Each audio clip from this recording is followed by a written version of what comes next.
An 8-year-old little girl was playing hide and seek with her father. Suddenly, the door burst open and 2 goons pushed her father inside. Before the girl could understand anything, one of the goons pulled out a knife and stabbed it straight into her father's chest. Despite being injured, in his last breaths her father told her to stay completely silent. But just then, a heavy hammer struck his head, and fresh blood splattered onto the girl's face. At that very moment, her father was dragged outside. Susie thought she had survived, but one man returned holding a hammer. Susie held her breath while he sat on the bed and swung the hammer around. Her heartbeat kept getting faster. She thought the killer would kill her too, and then she was caught. But the man did not kill her. Instead, he sold her to an old man. Just as the old man was about to remove his clothes and do something disgusting to her, a stranger barged in and knocked him down. During the struggle, a gun fell near Susie. Seeing the opportunity, Susie picked up the gun and shot the accomplice who was coming from behind. That day, both of them saved each other's lives.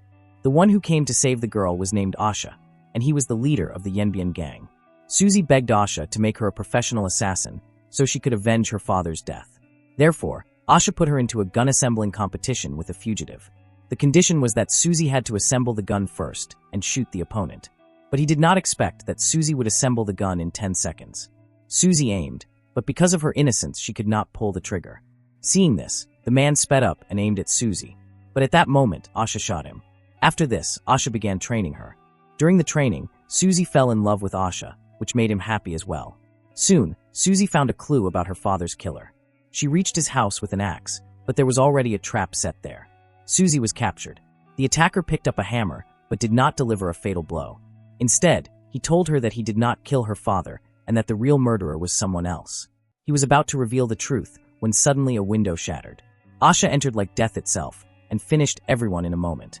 Once again, he saved Susie's life. After this incident, Susie confessed her love to Asha. Asha agreed, and the two got married. But during their honeymoon, a mysterious call came and he left Susie alone. When they met again, Asha had become a corpse. He was actually searching for her father's killer. As soon as he found a clue, he wanted to fulfill Susie's last wish. But he was killed through betrayal. Hearing this, Susie broke down and decided to take revenge.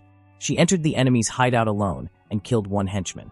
She had no idea that hundreds of armed men were in front of her. Susie kept moving floor by floor, killing everyone in her path. To avenge the deaths of her loved ones, she reached the top floor with full force and kept attacking with a knife without stopping. Every strike was deadly, but Susie was human too. Amid the crowd and constant attacks, her strength began to fail. Then a fat man grabbed her by the neck and slammed her down.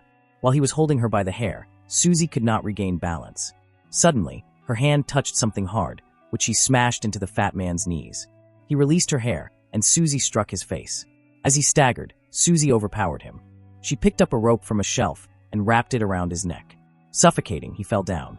Susie tightened the rope further, then ran and broke through the glass, jumping out of the building.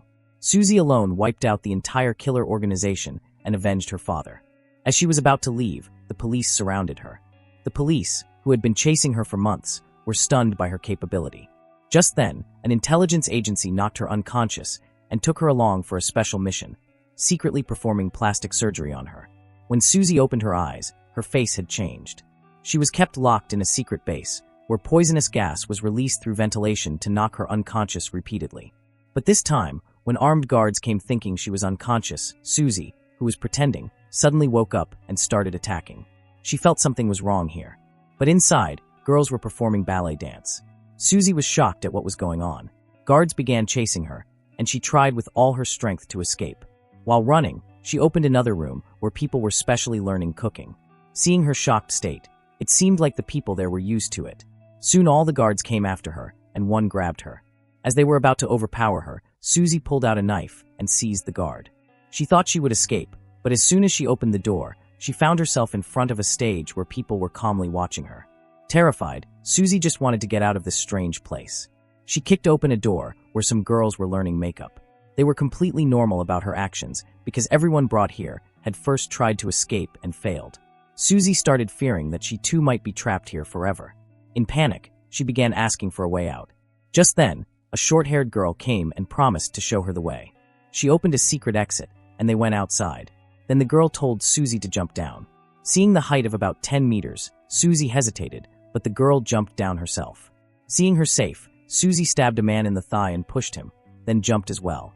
But before she could touch the ground, the girl fired a shot. In fact, it was all her conspiracy. Her name was Kwan. This was her secret agent's training center. The chief had recognized Susie's ability and wanted to train her for a special mission. But after Asha's death, Susie did not want to live. The chief had another way to convince her. She showed her an ultrasound report and told her that she was going to become the mother of Asha's child. She knew that a child is a woman's greatest weakness. Along with that, she promised her a new identity and a retirement fund after 10 years. Finally, Susie agreed for the sake of her child. After that, her training to live hidden among people began. But hiding as a teacher was not her thing, because she would feel sleepy as soon as she started studying, and she did not know how to cook or do makeup. Despite being skilled in martial arts, she was weak in other tasks. Soon, the chief began scolding her.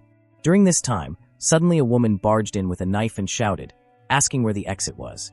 It was clear she had just been captured. The other women remained calm because they had been through the same.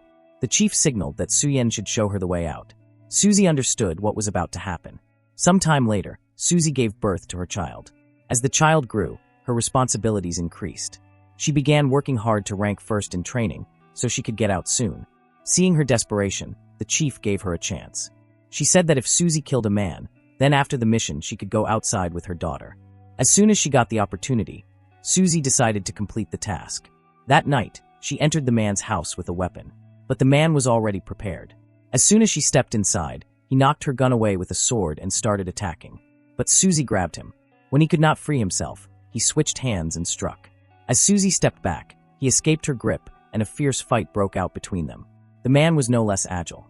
Even so, Susie eventually killed him and completed the mission. After passing the chief's mission, she was given a new responsibility. Now she hid among people with a new identity. Susie wanted to live peacefully with her daughter. But Hanju, who lived next door, started liking her and kept coming to her house to check on her. Staying cautious, Susie had him investigated. But once she found out that Hanju was not a spy, she became carefree. Soon, her daughter got admission to school. Susie continued her missions while taking care of her daughter, and Hanju remained around them. Because of Hanju, Susie and her daughter started living happily. Gradually, they grew closer and fell in love. But then suddenly a phone call stopped everything. The team leader assigned her a new mission, and to complete it she had to lie to Hanju that her friend had met with an accident. She gave Hanju the house key and told him to stay there. Meanwhile, Susie, disguised as an escort with her junior, went to steal the target's data. As soon as she got the mobile, she made an excuse to go to the washroom and extracted all the information onto a pen drive.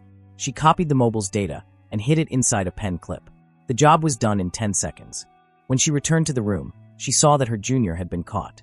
As suspicion increased, Susie had to hand over the man's phone for her junior's sake.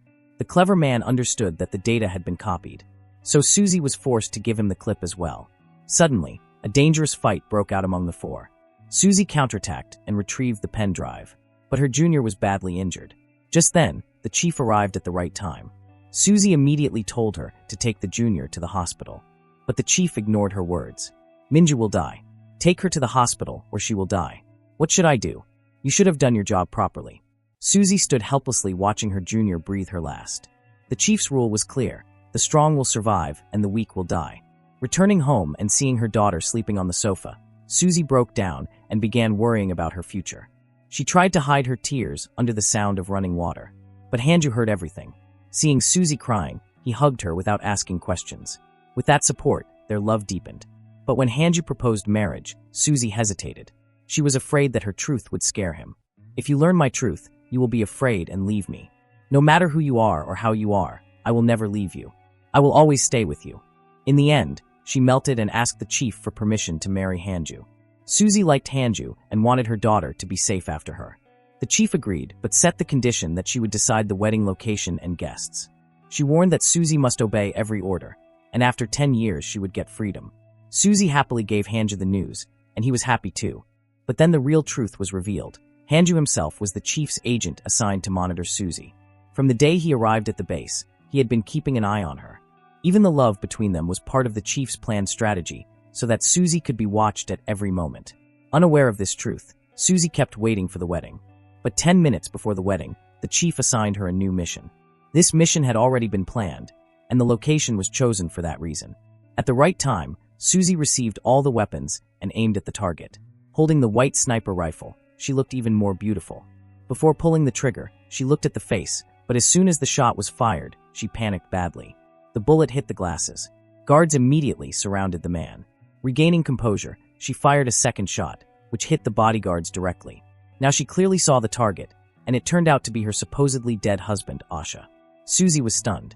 Just then, there was a knock on the door, and she was called outside for the wedding. She quickly hid the gun and quietly went outside. Seeing her dead husband alive, her mind went numb because if he was alive, then where had he been hiding all these years? She could not believe her eyes, but she could not do anything. Helplessly, Susie married Hanju. Soon, Asha searched for the sniper position and retrieved the footage in which only Susie was seen going to the bathroom. After a little investigation, he found out that all the guests were hired. Now he completely understood the entire conspiracy. To find out the truth, he went to watch Susie's stage show. As soon as the show ended, he met her. The face had changed, but the eyes were the same. He just wanted to recognize her. Asha lied that he was her fan, but Susie immediately told him to leave. The very next moment, Asha aimed a pistol at her. Even if she had once been his wife, he could no longer take any risk. Susie twisted her words in such a way that Asha became convinced that she was not that girl whom he was searching for. He immediately turned and left. At the same time, Hanu informed the chief about Susie and Asha's meeting. Their conversation was also heard by Asha's men. Soon the chief began interrogating Susie and warned that she had to eliminate Asha that very night. To stay with Hanju, Susie had to obey this order. Just then she received a card and a USB along with flowers. Avoiding secret surveillance, Susie played the USB in a cafe. In it, Hanju and the chief's conversation was recorded. She should never have made such a mistake. Anyone can make such a mistake. Do not misunderstand. Your marriage is also just a mission. Hearing the truth, her heart shattered. What she had considered love turned out to be a trap. To take revenge, she sent Asha a message that a secret agent was coming to kill him. As soon as he received the news, Asha's men captured the agent. The chief understood that Susie had betrayed her, but she did not tell Hanju anything. She only told him to keep an eye on Susie. On the other hand, Susie wanted to take revenge on Hanju, but she kept waiting for the right time. The chief made a new plan to rescue the captured agent. She would exchange the agent for Susie, and at that very moment eliminate Asha. Asha agreed to the deal. Even before reaching the decided place, Asha appeared in front on a motorcycle. He stopped the chief's car, and in the blink of an eye killed the guards. The chief had just picked up a gun when from behind a truck rammed into them forcefully. In the chaos, Susie took the handcuff key from a dead guard. The situation had changed. In the end, Asha left her outside her apartment and for safety handed her a gun as well. But as soon as Susie reached below her apartment, suddenly there was a loud explosion above. Her heart trembled. She looked up and saw Hanju falling from the window, holding her daughter tightly to his chest. Susie ran like a madwoman. She spread her arms trying to catch her daughter. But the very next second both of them hit the ground hard. Susie ran and picked up her daughter in her arms. But it was too late. Her breaths had stopped. Hanju somehow held on until his last breath. He wanted to say something, but seeing Susie shattering, he also breathed his last right there. At that moment, Susie's anger reached the seventh sky. She became certain that the chief had done all this. The fire of revenge burned even stronger.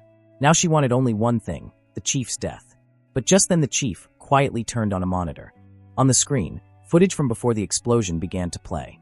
Actually, the secret agent whom Susie had gotten captured had revealed her address. With that information, Asha's men reached the house. When Hanju returned with the daughter, at that very moment they attacked him. Hanju understood that this was all Asha's plan. To save the daughter, he spoke to Asha. From the other side came the reply that if he wanted to stay alive, he should kill the child with his own hands. Then one man threw a knife in front of him. But Hanju had already accepted the child as his own daughter. He picked up the knife and fought with all his strength.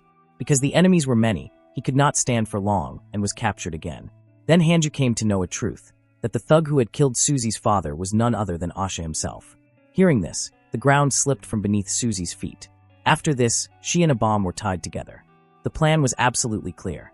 As soon as Susie would reach downstairs, there would be an explosion. Asha knew how dangerous Susie was.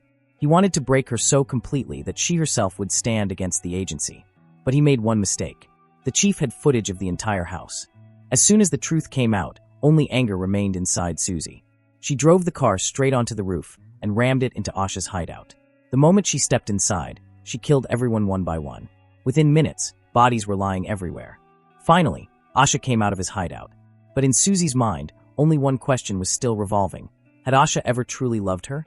Then Asha fearlessly spoke the truth. He said that he had never loved Susie. Whatever he had done was only for one purpose. He wanted to keep Susie by his side. He wanted to make her his fastest and most dangerous weapon. But fate turned the game around.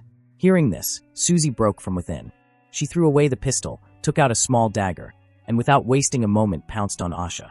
She was using every move he had taught her against him. Both were top-level fighters face to face. The fight that started inside the house reached the street. Neither was ready to step back. Then Asha's men arrived there. They saved him and hijacked a bus to escape. Susie ran after them, but collided with a car and fell to the ground. Taking advantage of the moment, Asha ordered the bus to run over her. The bus sped toward her at full speed, but at the last moment she rolled aside. Susie was not going to leave him alive now. She immediately got up. With a hammer, she broke the car's windshield. She started the engine and pressed the accelerator with a bottle. Then climbing onto the bonnet and holding the steering with her reverse hand, she began chasing the bus. As soon as the vehicle came close, she jumped and hung onto the back of the bus. Getting the chance, she broke the window and entered inside. The goons surrounded her, but they could not stand against her strength.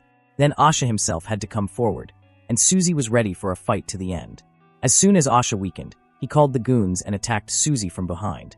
Despite the pain, Susie attacked the driver, because of which the bus overturned.